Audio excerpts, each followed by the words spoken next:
5장 4항 교사라는 이름과 직분을 통해 우리는 패역한 나라 가운데 있던 유대인 그리고 그리스도인들 가운데 때때로 아주 신중하게 유지해 왔었던 학교, 단과대학, 종합대학의 질서를 이해할 수 있다. 해설입니다. 사항에서 분명해지는 것은 학교에서의 신학과 교리 교육이 교사의 주요 직무라는 사실입니다. 현대사회의 대학 체제에서는 신학과 교리 교육이란 전적으로 신학대학 혹은 신학대학원에서나 가능한 것이지만 칼빈의 제네바시의 경우에서 알 수 있듯이 애초에 학교들의 주요 목적은 신앙교육과 결코 무관했던 것이 아닙니다. 즉, 학교에서의 신앙교육을 전담하는 직분이 바로 교사의 직분이었던 것입니다.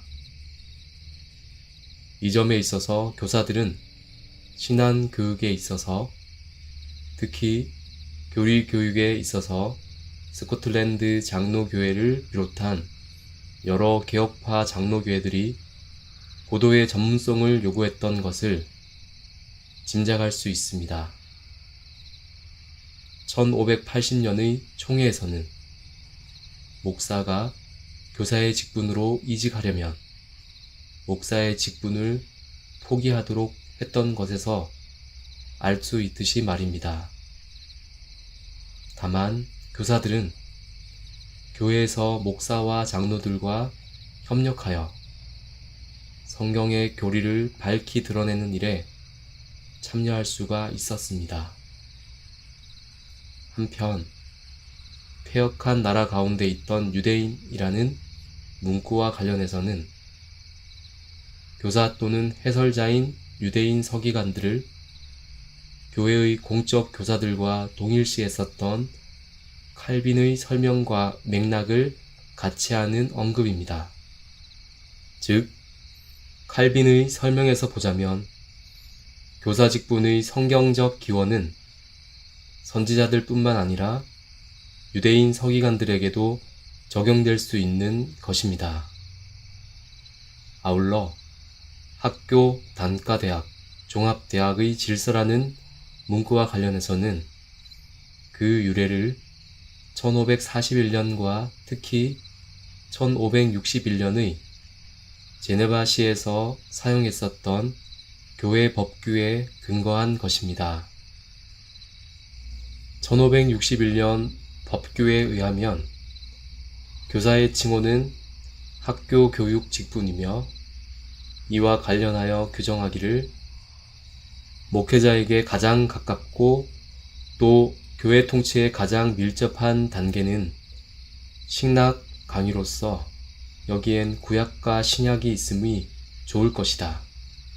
하지만 우선적으로 언어들과 인문과학으로 교육을 받지 않고는 이러한 신학 공부에서 유익을 얻을 수 없기 때문에, 그리고 우리 자녀들에게 황폐한 교회를 남겨두지 않도록 장래를 위한 씨를 뿌릴 필요가 있기 때문에 자녀들을 교육시킬 고등교육기관을 세워 목회사역과 시정부를 위해 그들을 준비시킴이 마땅할 것이다 라고 한 것에서 알 수 있듯이 학교, 단과대학, 종합대학의 질서란 신학교육을 지향하고 있는 질서인 것입니다.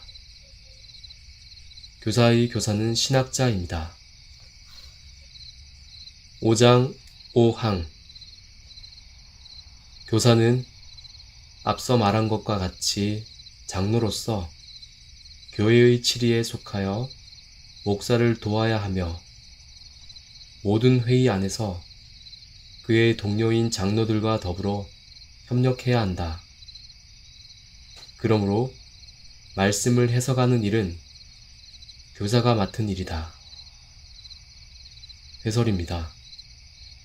앞서 1항에서 분명히 교사의 직분에 대해 이들은 선지자, 감독, 장로, 교리교사로서 불릴 수 있음을 규정했는데, 특별히 장로라 함은 교회의 연장자로서 교회의 치리에 관여함을 나타냅니다.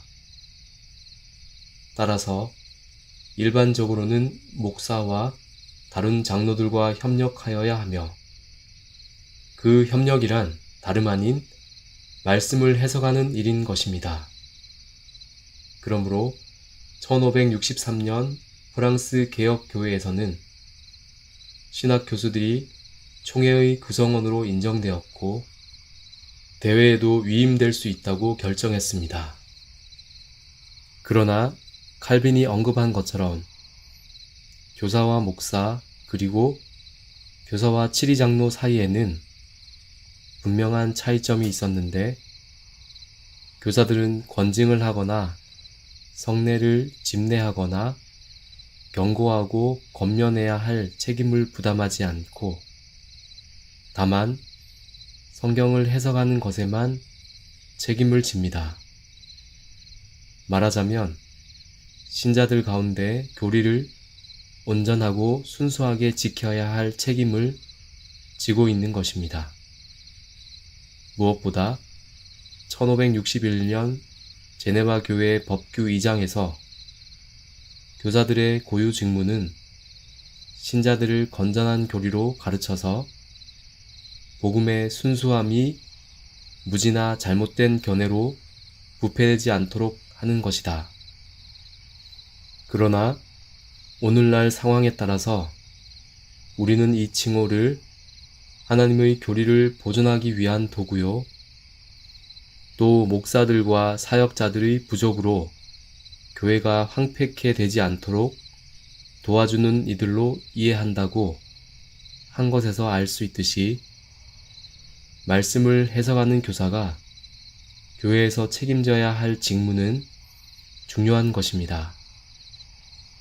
특히 교회적인 사안들에 대해 유일한 판단을 해야 할 경우, 즉 이단설의 문제와 같이 성경과 교리적인 정확한 판단을 내려야 하는 문제에 있어서 박사인 교사의 책무가 교회 안에서 막중한 것입니다. 교사는 교회의 사역을 돕는 자입니다. 5장 6항. 그러나 교사는 다른 질서로서 부름을 받지 않는 한 회중에게 설교를 하거나 성례를 주관하거나 결혼 예식을 주관할 수 없다. 반면에 목사는 학교에서 학생들을 가르칠 수도 있으니, 이는 지식의 은사를 받은 목사가 가르치는 일에 있어서 합당함을 이미 폴리캅과 다른 사람들이 모범으로 보여주었기 때문이다. 해설입니다. 교사는 다른 질서로서 부름을 받지 않는 한 회중에게 설교를 하거나 성례를 주관하거나 결혼 예식을 주관할 수 없다고 한 조항은 1560년 프랑스 개혁교회의 결정에서도 확인할 수 있는 바, 프랑스 개혁교회에서도 일찍이 교회의 교사는 세례를 집례할 수 없고 목사가 교사를 성례에 함께하도록 선임하지 않는 이상 주의 만찬에서 수찬할 수도 없다고 했습니다. 앞서 살펴본 바와 같이, 그러나 규정은 이미 칼빈에게서 기원한 것으로서 칼빈 또한 일찍이 교사들은 권징을 하거나 성례를 집례하거나 경고하고 권면해야 할 책임을 부담하지 않도록 한 것입니다.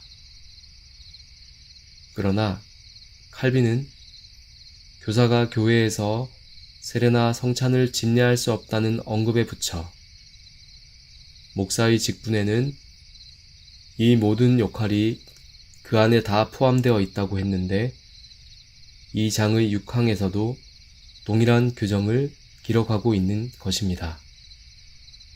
속사도 교부들의 폴리캅의 순교에 관한 기록 16장 2항에서 폴리캅은 사도적 선지자, 교사, 교회의 거룩한 감독으로 묘사되었는데 6장에서는 그처럼 지식의 은사를 받은 목사가 있을 수 있으며 폴리캅이 바로 대표적인 인물인 것을 언급하고 있습니다.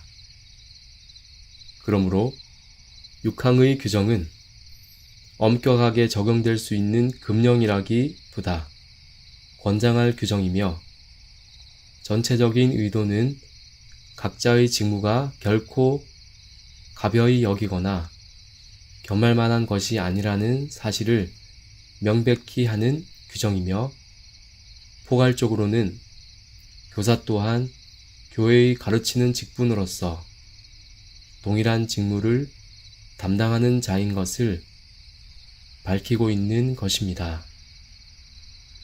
그러나 272서 이후 작성된 웨스트민스터 정치모범에서는 교사도 목사와 같이 말씀 사역자이며 따라서 성례를 집례할 권한이 있다라고 함으로써 272서 기독교 강요와는 다른 입장을 취합니다.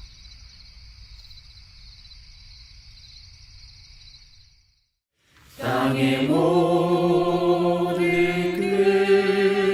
끝이 여호와를 기억하고 돌아오며 열방의 모든 족속이 주의 앞에